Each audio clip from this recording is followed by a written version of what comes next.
ওই সেকশনে যারা আছেন তাদের সংখ্যা কিন্তু প্রচুর, যারা দিনই লাইনে পড়াশোনা করছেন, ঠিক আছে। আল্লাহ চাইলে তাদের মধ্য থেকেই ইনশাআল্লাহ এমন অনেক বড় বড় মুফতি, মুহাদ্দিস, ইমাম তৈরি হবেন যারা ধর্মীয় অঙ্গনে নেতৃত্ব দিবেন ইনশাআল্লাহ। আর যদি দেখা যায় তারা তাদের দায়িত্ব পালন না করেন, তখন আল্লাহ পাক জেনারেল থেকে মানুষ উঠায় নিয়ে আসবেন। এটা আল্লাহ পাকের কৌশল, আল্লাহ পাক করতে পারেন। এখন আপনি কি করবেন? যেহেতু আপনারা 20-25 বছর পার করে আসছেন, যে সাবজেক্টে পড়ছেন কন্টিনিউ করতে থাকবেন। যদি এনভায়রনমেন্ট থাকে ফ্রি মিক্সিংয়ের, এখানে আপনি আপনার চোখকে হেফাজত করার চেষ্টা করবেন সর্বোচ্চ। এ ব্যাপারে আমি একটা বই সাজেস্ট করি। এই বইটা পড়লে ইনশাআল্লাহ আপনার অন্তরের মধ্যে এই বিষয়গুলো কমে আসবে ইনশাআল্লাহ। সেটা হলো তাজকিয়া, ও আরেক নামে এসেছে, সেটা হলো তাসাউফ ও আত্মশুদ্ধি। তাসাউফ ও আত্মশুদ্ধি পুরো ওয়ার্ল্ডের ওয়ান অফ দ্য মোস্ট, বলবো যে অনারেবল একজন আলেমে দিন, টপ 10-এর মধ্যে একজন, আল্লামা তাকি উসমানী দামাত বারাকাতুহু, তার লেখা বই তাসাউফ ও আত্মশুদ্ধি। বাংলাদেশে যে মাকতাবাতুল আশরাফ তারা প্রকাশ করেছে। এই বইটা যদি পড়েন, আপনার মনের মধ্যে নফসের যে খারাপ রিপুগুলো, এগুলো আস্তে আস্তে কমতে থাকবেন সব। এবং এই বইটা আমি বলি যে বারবার পড়া উচিত। হ্যাঁ, তো আল্লাহ তৌফিক দান করুন। এখন পুরোপুরি ট্র্যাক চেঞ্জ করতে যাবেন না, আপনি আপনার ট্র্যাকেই থাকবেন। এখন এই ট্র্যাকে থেকে আপনি কিভাবে ইসলামিক বেসিক জ্ঞান অর্জন করবেন, কিভাবে পসিবল? কঠিন, অসম্ভব কিছু না, কঠিন। আমি অভিজ্ঞতা থেকে বলি আমার মতো করে। ফার্স্ট অফ অল, একজন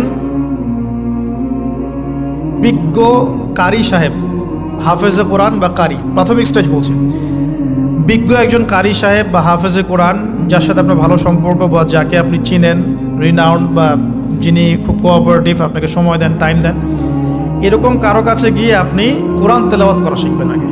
ফার্স্ট অফ অল এটা কাজ, কোরআন তেলাওয়াতটা আগে শিখবেন।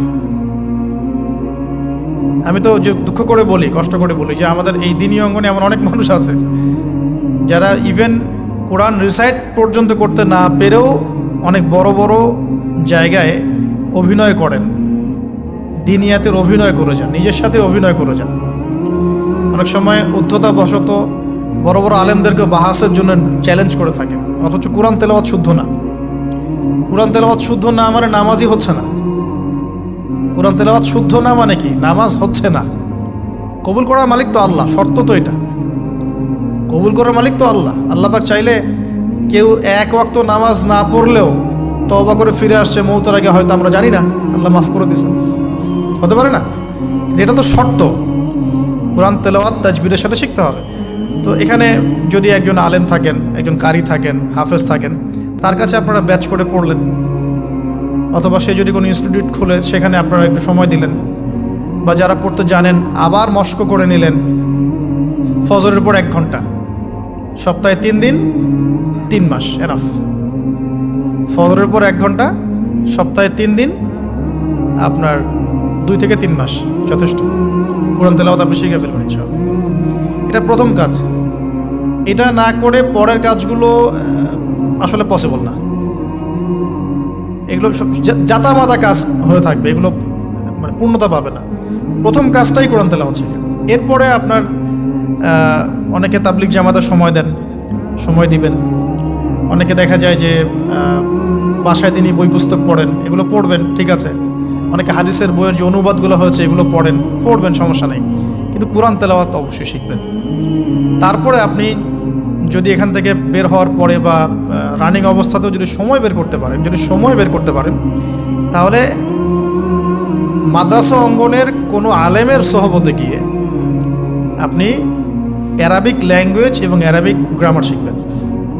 ওটা আপনার শেখার লেসন 2, কোরআনের পর এটা শেখার লেসন 2। অ্যারাবিক ব্যাকরণ, অ্যারাবিক গ্রামার এবং অ্যারাবিক ল্যাঙ্গুয়েজ ছাড়া কোরআনের তাফসির, তর্জমা এগুলো বোঝা যায় না। যে যাই বলুক, এটাই ফুল স্টপ কথা। তাফসির আপনি তো বঙ্গানুবাদ দেখে অনেক কিছু বুঝতে পারেন ঠিকই।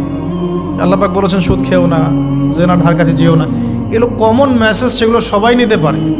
একজন অমুসলিম ভাইও ওইটা যদি বাংলা পড়তে পারে, সেও বুঝতে পারবে কি বলতে যাচ্ছেন আল্লাহ পাক। অ্যারাবিক ল্যাঙ্গুয়েজ, অ্যারাবিক গ্রামারের ভিতরে না ঢুকলে আপনি কোরআনের ভাষাটাকে ধরতে পারবেন না, আল্লাহ পাকের যে মানে ঐশী গ্রন্থের বালাগাত এটা আপনি বুঝতে পারবেন না। তো এই জন্যে এটা তো সিম্পল এক্সাম্পল। আমরা যদি এখানকার ল্যাঙ্গুয়েজ কি বইগুলোর, ইংরেজি না বাংলা? ইংলিশ। মাশাআল্লাহ, ইংলিশ ল্যাঙ্গুয়েজ যদি না জানতাম আমি কি এখানে পরীক্ষা অ্যাটেন্ড করতে পারতাম? আমি তো ওই টপিকটাই বুঝবো না, কোন টপিক আলোচনা হচ্ছে, স্যার কী পড়াচ্ছেন। আমার তো ইংরেজি গ্রামারের এবং ইংরেজি ল্যাঙ্গুয়েজটিক আমার কোনো দক্ষতা নাই। তাহলে আমি কীভাবে ওই চ্যাপ্টার 1, চ্যাপ্টার 2, চ্যাপ্টার 3 এই টপিক ওই টপিক কেমন করে বুঝতে পারি?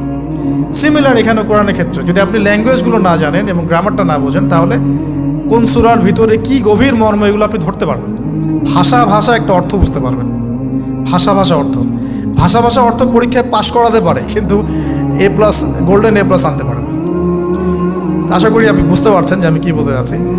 তো এটার জন্যে এখন এক্সাম্পল বোঝে নেন, এই যে এখানে ইংরেজি ল্যাঙ্গুয়েজ পড়ছেন, ওই ল্যাঙ্গুয়েজের উপরে বেস করে আপনি বইগুলো শেষ করছেন, এটা কি ওস্তাদ ছাড়া করছেন না ওস্তাদ সহ করছেন? টিচার লাগে না? সেম জিনিস, কোরআনের ভাষা শিখতে হলেও, গ্রামার শিখতে হলেও এরকম কিছু ওলামায়ে কেরাম আপনাকে খুঁজে বের করতে হবে। এখন ওলামায়ে কেরামরা কিন্তু অনেক ব্যস্ত, অনেকের অনেক কাজ থাকে, অনেকের মাদ্রাসা থাকে, অনেকের দিদি খেদমত থাকে। এর মধ্যেও আল্লাহর কাছে দোয়া করতে থাকেন, ইনশাল্লাহ আপনাকে আপনার ওস্তাদ আল্লাহ পাঠিয়ে দিবেন ইনশাল্লাহ। আল্লাহ পাক কাউকে ওস্তাদ ছাড়া রাখবেন না। ওস্তাদের কাছে আপনার বিহেভিয়ার কেমন হবে, এখন আপনি টিচারের সাথে যেমন বিহেভিয়ার রাখেন সেরকম।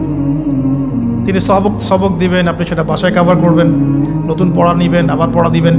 এইভাবে আস্তে আস্তে 4-5টা ক্লাসিক্যাল অ্যারাবিক গ্রামারের বই যদি কভার করতে পারেন, ইনশাআল্লাহ আপনি কোরআনের এই যে আলহামদুলিল্লাহি রাব্বিল আলামিন পড়ছেন, অর্থটা নিজেই বুঝতে পারবেন। হ্যাঁ, যালিকাল কিতাব লা রাইবা ফিহি হুদাল লিল মুত্তাকিন পড়ছেন, আপনি নিজেই বুঝতে পারবেন যে আল্লাহ পাক কী বলছেন। এই যোগ্যতাটা অর্জন না করলে সত্যিকার অর্থে আমরা যে কোরআনিক সমাজ যেটা বলি আর কি বড় গলায়, এটা আসলে বাস্তবায়িত হবে না, তা আমার মত।